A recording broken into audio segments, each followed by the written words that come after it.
Blessed are the meek, for they shall inherit the earth. So we're trying to build a happily ever after here. And we want a happily ever after that lasts throughout eternity.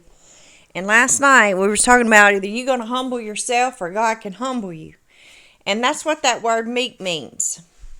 That word meek simply means humble. So you're happy when you're humble. You don't want to build yourself up, because you just don't want to think that you're something that you're not. Because what we are is we're all sinners, and thank God we've been saved by the grace of Jesus. And because of that, now we are His children, and there are promises and blessings that we can have, not because we're somebody, but because He's somebody. So we want to be meek, and we want to be humble. That doesn't mean we lay down and we let people walk over us like doormats.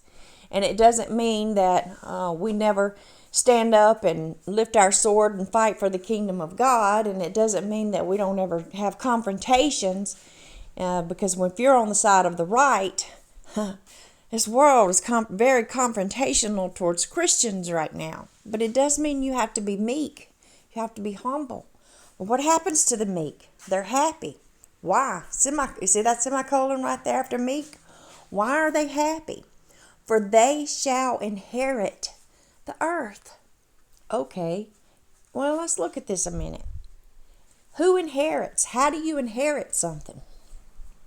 Well, in the physical, if you're going to inherit something, number one, you've got to be related or have a close relationship with a person that has just died.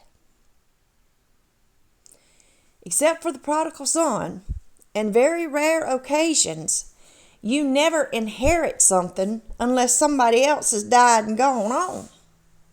And basically what you're getting is their leftovers, things that they didn't use in their life, things that they accumulated in their life that they didn't use during their lifetime. And so when death came, it was left over and it got passed down to you because you had a close relationship to them. Either you were their child or their niece or their nephew or what have you. So thank God we have a relationship with Jesus Christ. And the Father has given Him all things in heaven and earth. And when He died on the cross, we became eligible to inherit the whole earth.